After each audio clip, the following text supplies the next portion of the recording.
Withdrawing money from Zap Service is a straightforward process. Follow these steps to cash out your earnings. Sign into your account.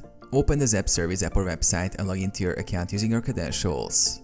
Check your earnings. Navigate to the rewards or balance section of your account to see the accumulated points or cash. Zap Service typically rewards you in points, which can later be converted into real money. Verify eligibility. Ensure you've met the minimum withdrawal threshold, which is usually around $10 or the equivalent in points. This threshold may vary depending on your location and the type of reward you want to redeem. Choose your payment method. Zap Service offers various payment options such as PayPal, gift cards, or other digital wallets. Select your preferred payment method. Request payment. Once you've chosen your payment method and verified your balance meets the minimum requirement, click on the withdraw button. Confirm your payment details and submit your withdrawal request. Wait for payment processing. Payments typically take a few business days to process, depending on the payment method you selected.